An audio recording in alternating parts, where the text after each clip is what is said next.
Captain Jake Morrison stood on the bridge of the USS Discovery and watched the stars through the main window. The ship moved slowly through a field of broken metal and rock that floated in the dark space between two dead planets. His crew had been mapping this area for 3 weeks now, looking for anything useful among the old wreckage. The Galactic Council had sent them here to study what remained of an ancient battle that happened thousands of years ago. Jake had been a ship captain for 12 years, but he had never seen debris this old before.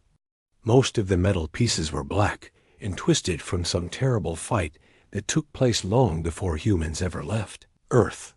The scientists on other ships said this battlefield was at least 5,000 years old, maybe more. Nobody knew who had fought here or why, but the wreckage spread across 3 star systems. Dr. Lisa Bennett came up behind Jake and handed him a datapad. She was the ship's main scientist who studied old things from dead worlds. Her red hair was tied back and her green eyes looked excited about something.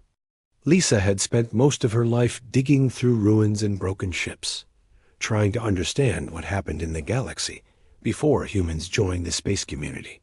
"Captain, you need to see this," Lisa said, her voice shaking a little with excitement. "We found something strange in Section 7 of the debris field." Jake took the datapad and looked at the pictures on the screen.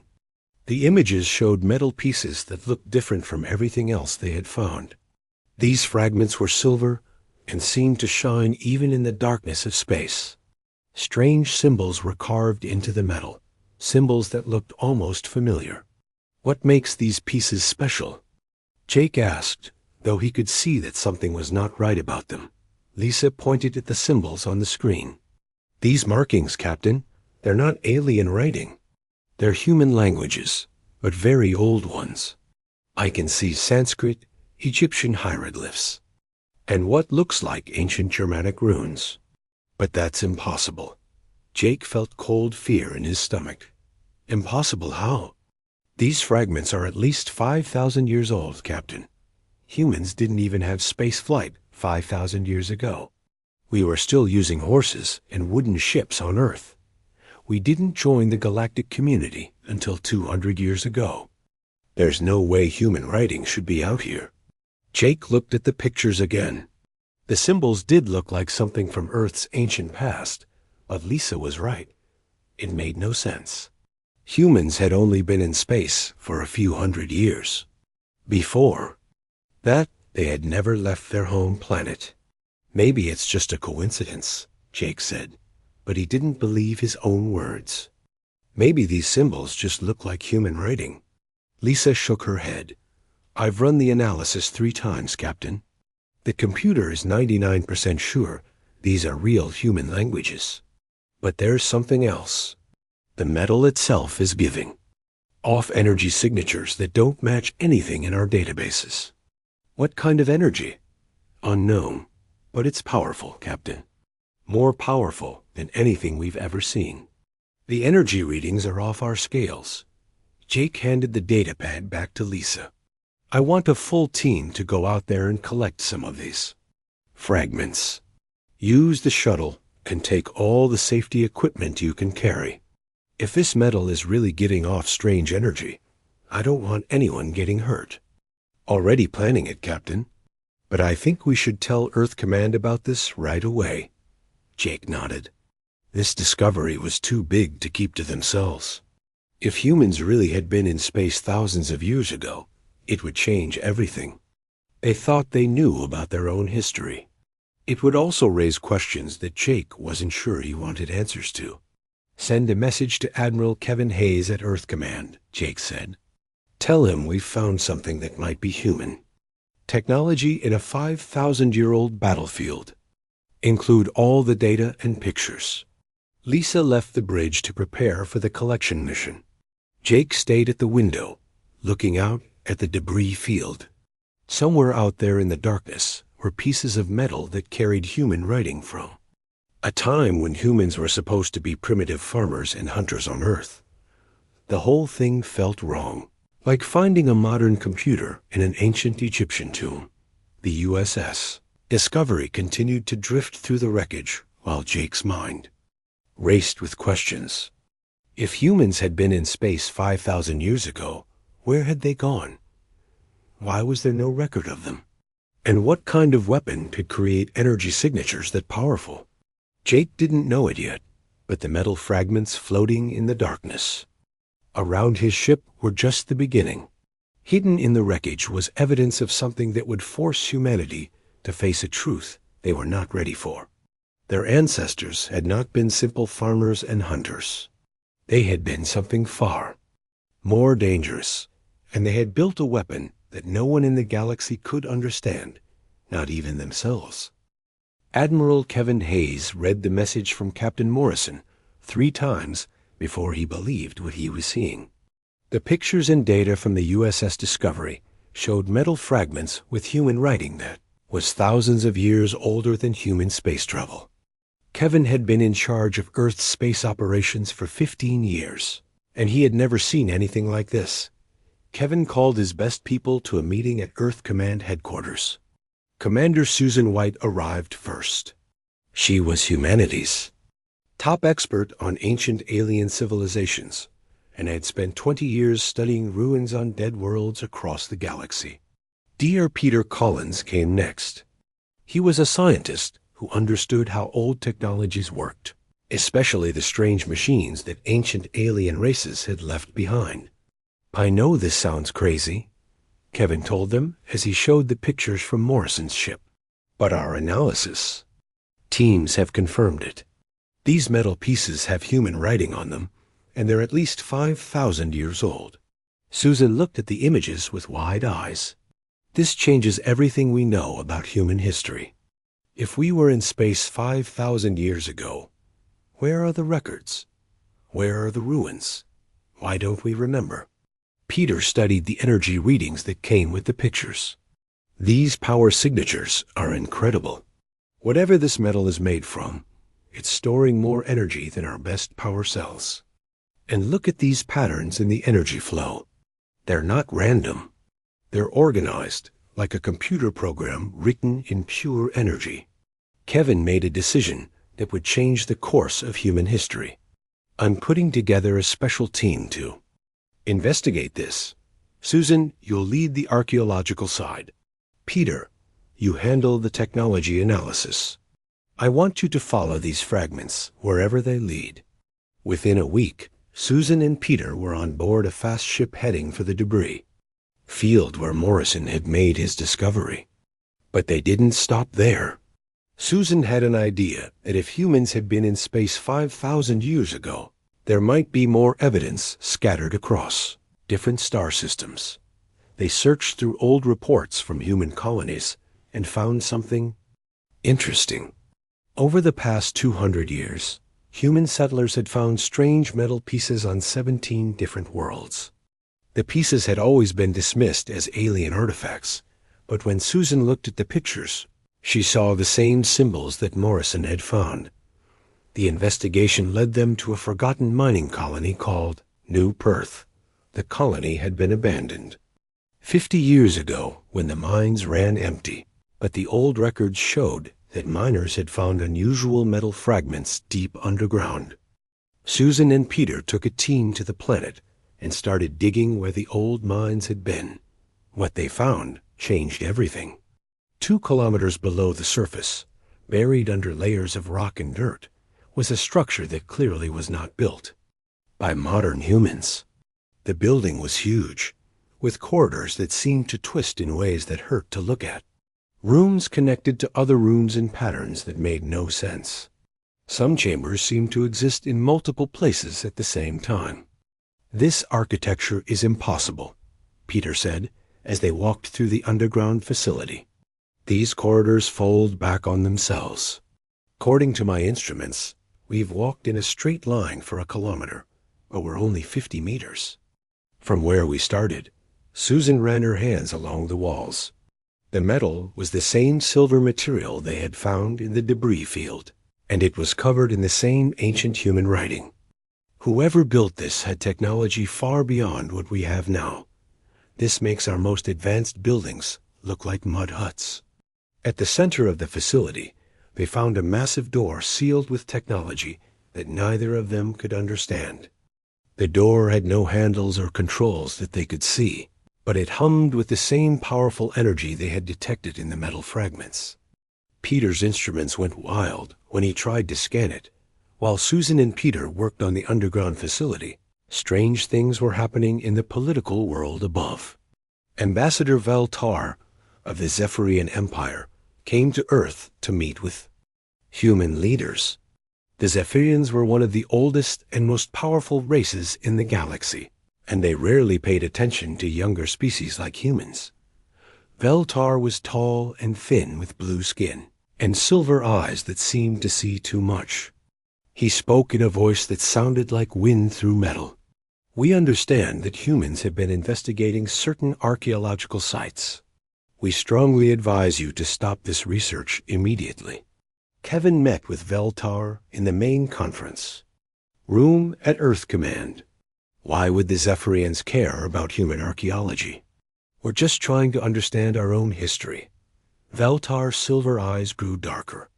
Because we have encountered the remnants of your ancient technology before, Admiral. Entire star systems died as a result. Your ancestors built something that should never have been built. We thought all traces of it had been destroyed, but it seems we were wrong. What are you talking about? What did our ancestors build? A weapon, Admiral. But not a weapon in any sense that you would understand. Your ancestors found a way to change the basic rules of reality itself. They could rewrite the laws of physics with their thoughts. They could make gravity flow backward or make time run in circles. They became like gods, but gods without wisdom. Kevin felt sick. What happened? To them? They destroyed themselves, Admiral.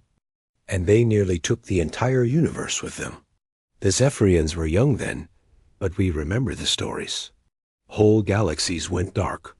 Stars stopped shining. Space itself began to unravel. Your ancestors realized what they had done and chose to erase themselves from existence rather than continue to threaten reality. Valtar stood up to leave. We are telling you this because we respect humanity's potential. But if you continue to dig up your ancient heritage, if you try to rebuild what your ancestors destroyed, we will be forced to stop you. The galaxy cannot survive another human ascension. After Valtar left, Kevin sat alone in the conference room and stared at the reports from New Perth. Susan and Peter were getting closer to opening that sealed door, and Kevin wasn't sure he wanted to know what was behind it. Dr. Peter Collins stood before the massive sealed door deep underground on New Perth, and felt his hands shake as he connected power cables to the ancient facility. Admiral Haz had sent 3 messages telling him to stop, but Peter knew they were too close to understanding the truth to quit now. Commander Susan White watched from behind a protective barrier as Peter activated the facility's power systems for the first time in thousands of years. The moment power flowed into the ancient building, everything changed. The walls began to glow with soft blue light, and symbols that had been dark for millennia started to shine. The impossible architecture suddenly made sense as the building came alive around them. Corridors that had seemed twisted and wrong now showed their true purpose as dimensional pathways that could bend space itself. Peter's instruments screamed warnings as energy levels shot past anything they had ever recorded. Susan, we need to get out of here. The power readings are going crazy. But Susan couldn't move. She was staring at the sealed door as it began to open without anyone touching it. Beyond the doorway was not another room, but something that hurt to look at directly. A massive crystalline structure floated in a space that seemed bigger inside than the entire underground facility. The crystal was clear like diamond, but filled with swirling patterns of light that moved in ways that made Susan's eyes water. It's beautiful, Susan whispered, stepping toward the doorway. Peter grabbed her arm. Don't go in there. We don't know what that thing is. As they watched, the crystal began to pulse with brighter light. With each pulse, both Peter and Susan could feel something changing in their minds. Information flowed into their thoughts. Information they had never learned, but somehow understood. The crystal was not just a machine or a weapon. It was alive in a way that defied everything they knew about life and death. 2,000 light-years away, Captain Jake Morrison was checking reports on the bridge of the USS Discovery when every screen on his ship suddenly went bright blue. The same blue light that was coming from the crystal on New Perth was now flowing through every piece of human technology in a 50-light-year radius. But instead of damaging the equipment, the light was making it work better than ever before. "Captain," his engineer called out in amazement, "our engines are running at 400% efficiency. Our shields are showing power levels that should be impossible. And our weapon systems are producing energy outputs that could destroy a small moon."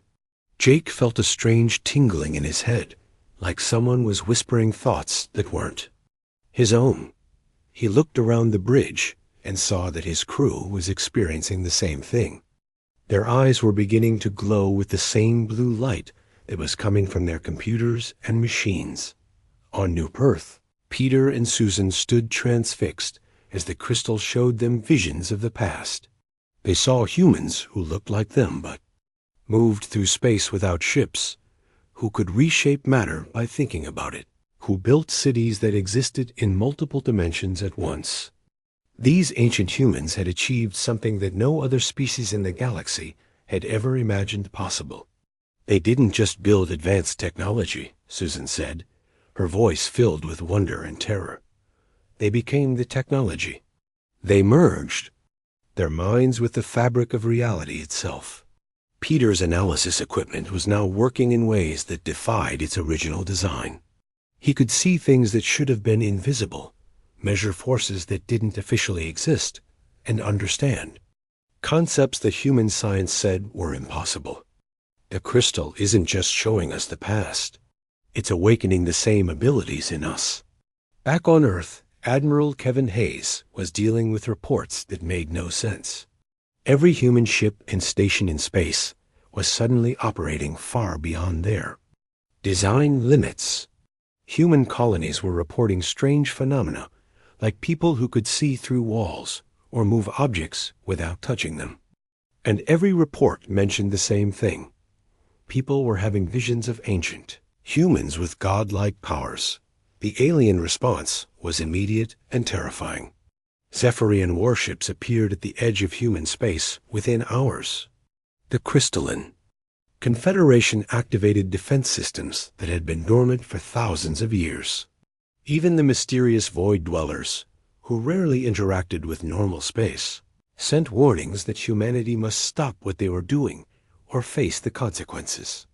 Ambassador Veltar contacted Earth Command with a message that made Kevin's blood run cold.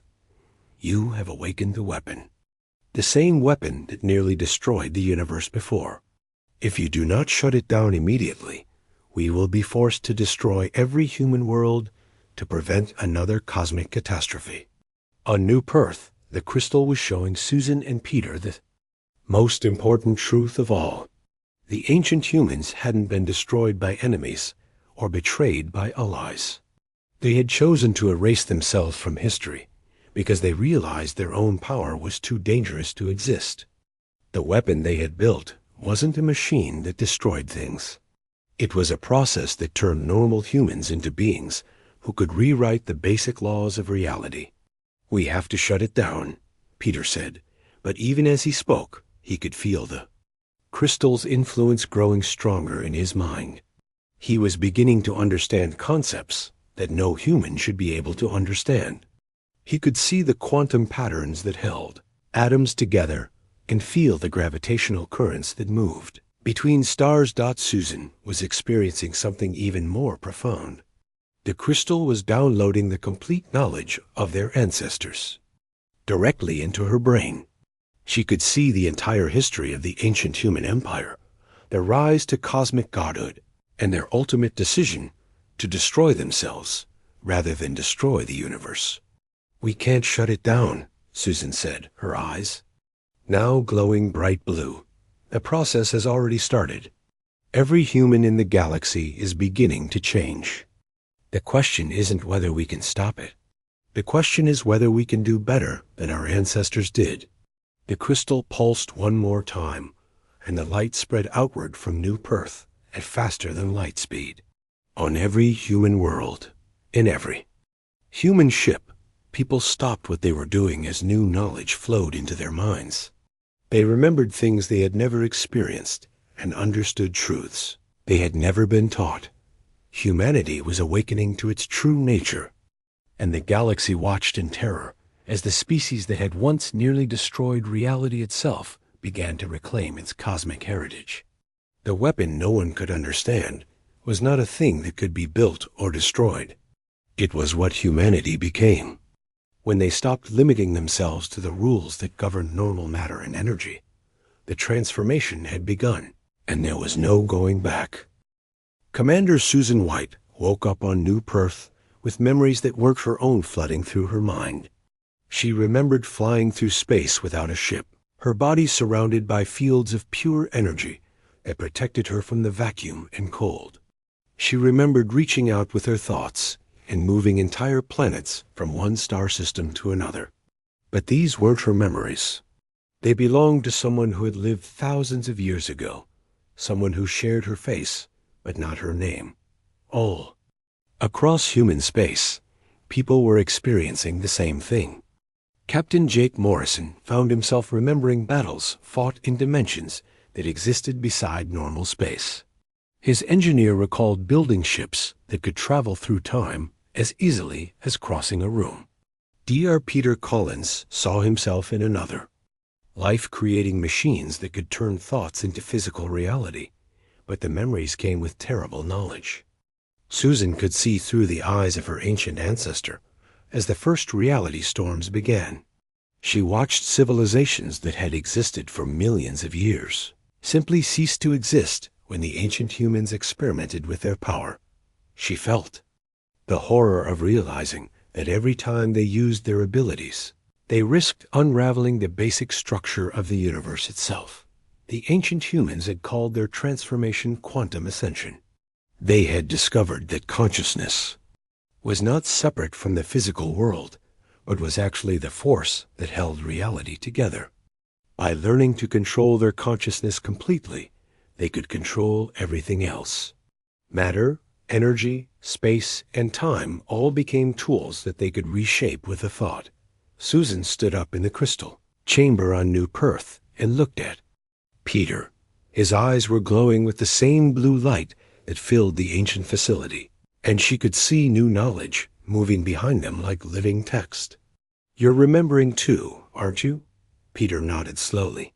"I remember being called something else, a name that isn't human, but somehow was my name. I remember when we first learned to step outside of normal space, and how beautiful it was to see reality from the outside." Dr. Lisa Bennett was still on the USS Discovery when the memories hit her. She found herself reliving moments when her ancient self had spoken with beings made of pure mathematics and negotiated treaties with entities that existed in the spaces between atoms. But she also remembered the growing coldness that came with unlimited power, the way compassion and love gradually faded as the ancient humans became more like forces of nature than living beings. The transformation wasn't just affecting humans. Their technology was evolving too, becoming extensions of their expanding consciousness. Ships began to move in ways that ignored the normal rules of physics. Computers started processing information faster than light by accessing quantum dimensions that existed parallel to normal space. Weapons that had been designed to fire energy beams were now creating small tears in reality itself. On Earth, Admiral Kevin Hayes was dealing with a crisis that grew worse by the hour. The alien species of the Galactic Council were demanding that humanity stop their transformation immediately. Zephyrian fleets were massing at every human border. The Crystalline Confederation had activated weapons that hadn't been used since the last cosmic war. Even species that had been friendly to humanity were now treating them as a threat to all life in the galaxy. But the most disturbing reports were coming from human colonies themselves. People were losing their connection to normal human emotions. Parents were forgetting to care for their children because physical needs seemed unimportant compared to the cosmic knowledge flowing through their minds. Entire cities were going silent as their populations became absorbed in exploring their new abilities. Jake Morrison tried to maintain control of his ship, but it was becoming harder to care about normal human concerns. He could feel the gravitational pull of every star in the galaxy. He could see the quantum foam that existed beneath normal spacetime. The petty concerns of ship operations and crew schedules seemed meaningless when compared to the vast cosmic forces he could now perceive. And Control. Susan was experiencing the most complete memories of all. She had somehow connected with the consciousness of the ancient human leader who had made the final decision to end their empire. Through this connection, she learned the full truth about what had happened. The ancient humans hadn't been evil or malicious. They had started their transformation with the best intentions, hoping to use their new abilities to protect and improve life throughout the galaxy. But power on a cosmic scale came with cosmic responsibility, and they had discovered that they weren't wise enough to handle such responsibility. Every decision they made affected entire galaxies. When they tried to stop a war between two alien species, their intervention caused a chain reaction that destroyed 17 solar systems. When they attempted to create a paradise world, they accidentally erased the timeline that contained the civilization they were trying to help. Their very existence became a threat to everything else that existed. The memories showed Susan the moment when the ancient humans realized what they had become. They were no longer human in any meaningful sense. They had become living gods who could reshape reality at will, but they had lost the emotional connections and moral foundations that made life worth preserving. They were powerful beyond imagination, but empty of everything that had made them human. Peter was seeing the same memories, but from the perspective of the scientist who had first unlocked the secrets of quantum ascension. He felt the excitement of discovery, followed by the growing horror of understanding what they had unleashed. The power to control reality was seductive beyond anything they had imagined, but it came at the cost of everything that made existence meaningful. The ancient humans had tried to find a middle path, a way to keep their power while maintaining their humanity. But they discovered that consciousness capable of controlling reality on a cosmic scale was fundamentally incompatible with the limited perspective that made compassion and love possible. To be human meant accepting limitations. To transcend those limitations meant ceasing to be human. In the end, they had made the only choice that seemed ethical. They used their reality warping abilities one final time to erase themselves from existence, removing their power from the universe and hiding the knowledge of how to achieve quantum ascension. They hoped that their descendants would never discover what they had hidden, but they left the crystal matrices as a warning in case humanity ever found their way back to the same dangerous path. But something had gone wrong with their plan. Instead of simply erasing the knowledge, they had embedded it in the quantum structure of human consciousness itself. Every human carried the potential for ascension in their minds, waiting for the right trigger to activate it. The crystal matrices weren't just warnings. They were the activation keys that would awaken humanity's cosmic heritage. Susan could feel the memories of her ancient ancestors' despair as the truth became clear. The current transformation couldn't be stopped because it was written into the basic structure of human consciousness. Every human alive was already becoming something beyond human, whether they wanted to or not.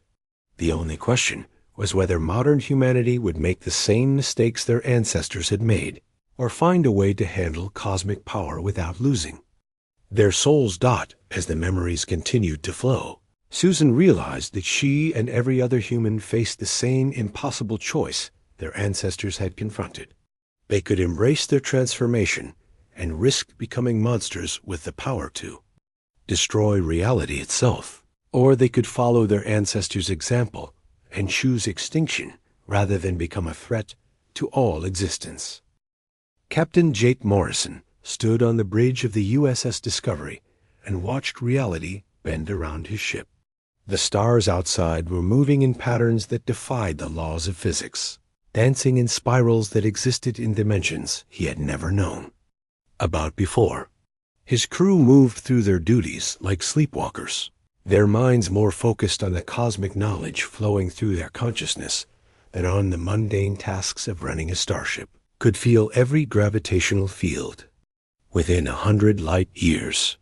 He could see the quantum strings that held atoms together and sense the dimensional barriers that separated normal space from the void beyond. With a thought, he could make his ship travel faster than light without using engines. With another thought, he could reach out and crush a planet on the other side of the galaxy. The power was intoxicating and terrifying at the same time. Dr. Lisa Bennett approached him with her eyes glowing the same blue light that now filled every human in space. "Captain, we're receiving surrender demands from the Zephyrian Empire. They want us to shut down all our technology and submit to immediate quarantine. They say if we don't comply within 6 hours, they'll begin destroying human colonies." Jake felt a flash of anger that made the air around him shimmer with energy. The idea that any alien species would threaten humanity when humans could now rewrite the laws of physics seemed absurd. He could reach across space and turn the Zephyrian homeworld into dust without leaving his bridge. But as soon as he had that thought, Jake remembered the warnings from the ancient memories and forced himself to calm down. On Earth, Admiral Kevin Hayes was facing the same impossible situation. The Galactic Council had given humanity an ultimatum: stop the transformation, process and return to normal human limitations, or face a coordinated attack from every major species in the galaxy. But the problem was that nobody knew how to stop what had already begun. The transformation was accelerating. Every day, humans were becoming more powerful and less human. Reports were coming in from colonies where people had stopped eating because they could now absorb energy directly from their environment. Other worlds reported that their populations had begun communicating telepathically and saw no need for spoken language anymore. The most disturbing reports came from the research station on New Perth. Commander Susan White and Dr. Peter Collins had achieved almost complete transformation. They could exist in multiple dimensions simultaneously and manipulate matter at the subatomic level. But they were losing their emotional connection to normal human concerns. When Kevin spoke to them over communication links, their voices sounded distant and cold, as if they were speaking from somewhere far beyond normal human experience. "The alien species don't understand," Susan said during their last conversation. "They think we're choosing to become a threat. But this isn't a choice anymore. The transformation is written into our genetic code, our consciousness, our very existence as humans. We can't stop it any more than we can stop breathing." Peter's voice joined the conversation, but he seemed to be speaking from several places. At once, the ancient humans tried to erase the knowledge, but they made a mistake. Instead of removing our capacity for ascension, they embedded it deeper into our nature. Every human carries the potential to transcend normal reality. The crystal matrices just activated what was always there. Kevin felt sick as he listened to his best people become something alien and incomprehensible. There has to be a way to control it. The ancient humans found a way to stop themselves. "Yes," Susan said, and Kevin could hear sadness in her transformed voice. "They chose extinction. They used their power to erase themselves from existence, rather than risk destroying the universe. We face the same choice now." Across human space, the debate raged in government chambers and military meetings.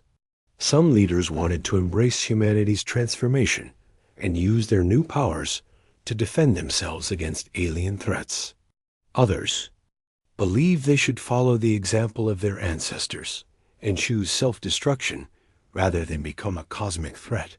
But there was a third group, led by people like Jake Morrison, who believed there might be another option.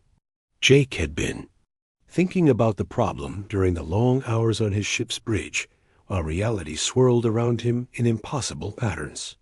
The ancient humans had failed because they had tried to handle cosmic power with the same mindset they had used when they were normal humans. But what if the solution wasn't to reject the power or abuse it, but to evolve their thinking to match their new abilities? Jake called a meeting of ship captains and colony leaders, using the new telepathic communication networks that were spontaneously developing among transformed humans. The meeting existed in a shared mental space that transcended normal physical reality, allowing thousands of people to participate simultaneously across hundreds of light years. "We're not the same as the ancient humans," Jake told the assembled consciousness. "They transformed without understanding what they were becoming, but we have their memories. We know what went wrong and why. Maybe we can do better." Dr. Lisa Bennett's thoughts joined the conversation from across space. The ancient humans lost their humanity because they tried to hold on to their old way of thinking while gaining cosmic power. But what if we consciously choose to evolve our ethics and emotions to match our new abilities? The idea was revolutionary and terrifying. Instead of trying to remain human while gaining godlike powers, or choosing extinction rather than transformation, they would consciously evolve into something new, something that had never existed before. Beings with cosmic power who retained the compassion and wisdom needed to use that power responsibly, but the plan faced massive opposition. The alien species of the galaxy were not willing to wait and see if humanity could succeed where their ancestors had failed. Zephyrian fleets were already moving toward human space. The Crystalline Confederation was charging weapons that could destroy entire star systems. Even the mysterious void dwellers were emerging from their dimensional hiding places to join the coalition against humanity. On Earth, government leaders were splitting into factions. Some wanted to fight the alien coalition using humanity's new powers. Others wanted to surrender and accept quarantine. A third group supported Jake's plan to attempt controlled evolution, but they knew it might already be too late.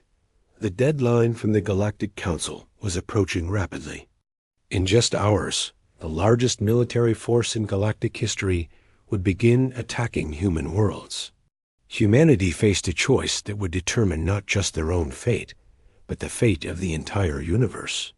They could fight and risk becoming Nithya, same kind of cosmic threat their ancestors had been. They could surrender and accept the extinction of their species. Or they could attempt something unprecedented, the conscious evolution of a species into beings capable of handling ultimate power with ultimate wisdom.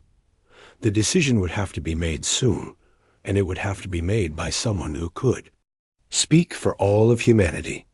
As the most connected person in the emerging network of transformed human consciousness, that responsibility was falling to Jake Morrison.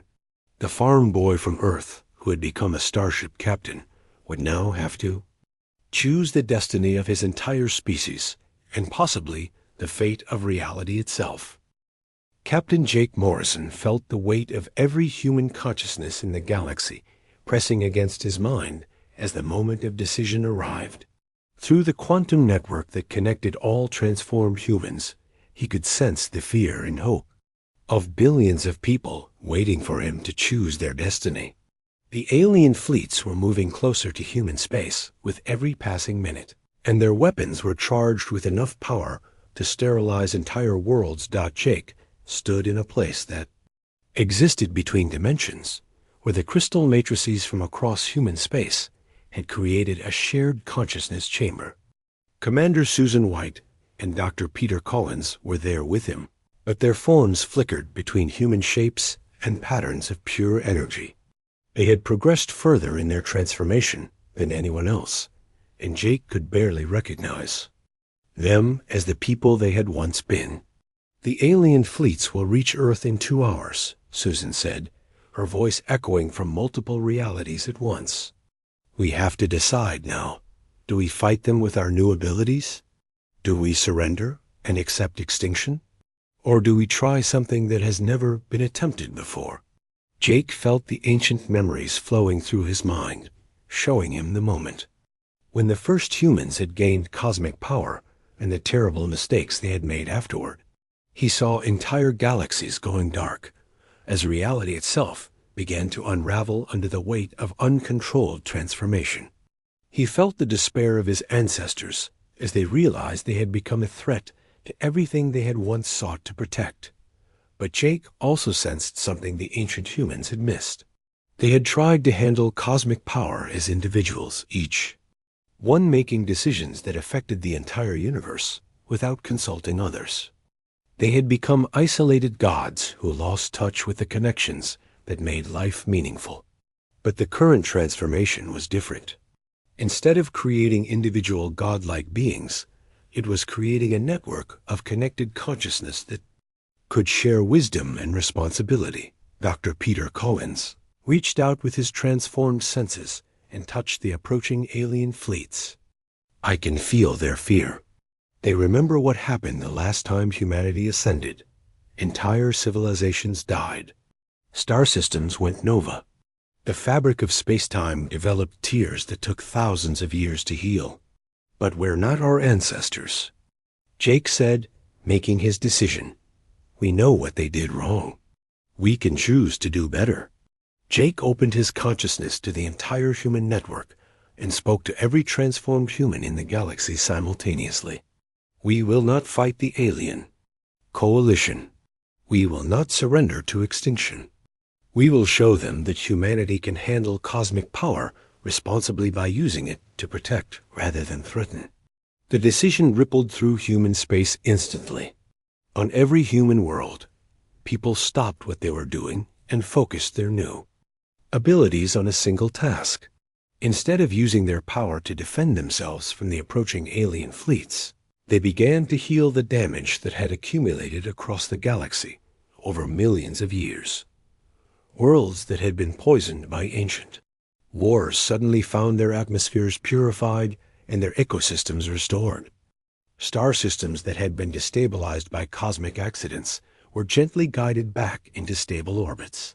Space itself, which had been scarred by eons of conflict and natural disaster, began to heal as human consciousness worked to repair the quantum damage that had accumulated over time.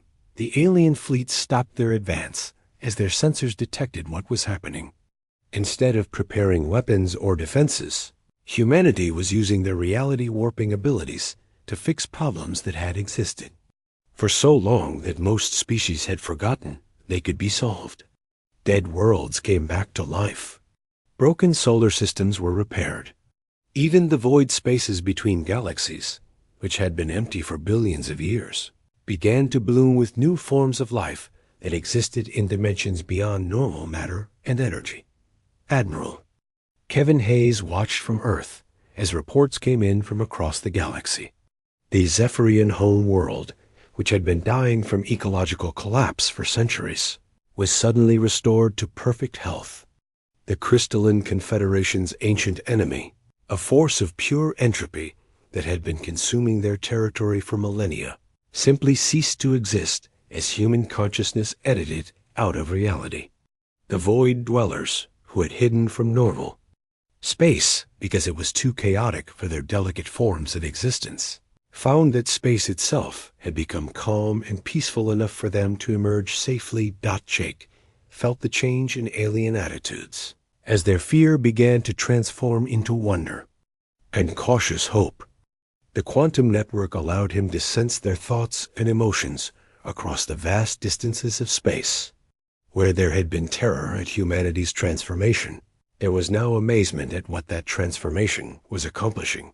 Ambassador Veltar of the Zephyrian Empire sent a message to Earth that reached Admiral Hayes instantly through the improved communication networks that were spontaneously developing around human space. We withdraw our fleets. We do not understand how you have succeeded where your ancestors failed, but we see that you pose no threat to galactic civilization. But Jake knew the real test was still to come. Using cosmic power to heal the galaxy was the easy part. The hard part would be maintaining the wisdom and compassion needed to use such power responsibly over the long term. The ancient humans had started with good intentions too, but power had gradually corrupted their judgment and isolated them from the connections that made ethics possible. Susan and Peter had progressed so far in their transformation that they existed primarily as patterns of consciousness rather than physical beings.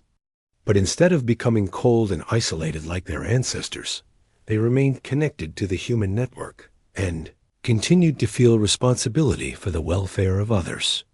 The difference is connection, Susan explained to Jake as they worked together to repair a section of space-time that had been damaged in an ancient war.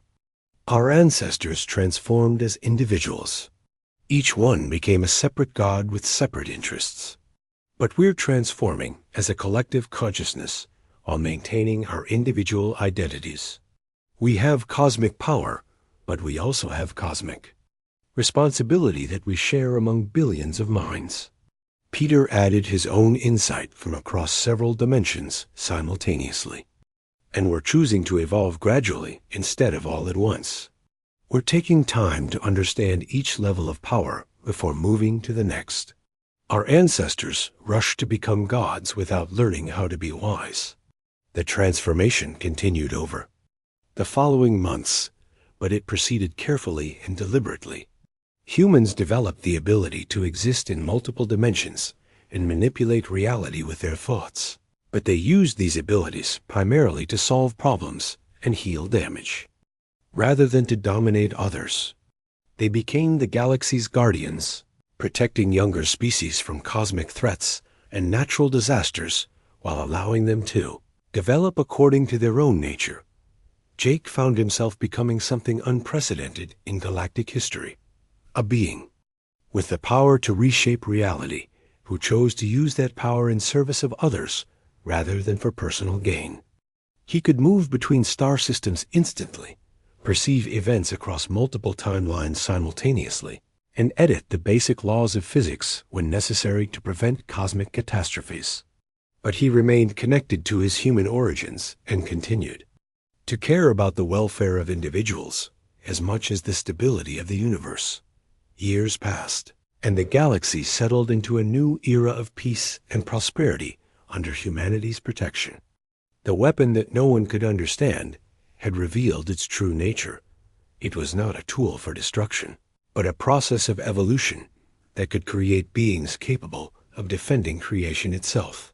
Humanity had built a weapon by becoming one, but they had chosen to be a weapon that protected rather than destroyed. Jake often thought about the ancient humans who had made the ultimate sacrifice to protect the universe from their own power. They had failed to find the balance between cosmic ability and human wisdom, but their sacrifice had given their descendants the knowledge needed to succeed where they had failed. The weapon no one could understand had finally found worthy wielders. Humans who remembered that true strength came not from the power to destroy, but from the wisdom to protect what mattered most.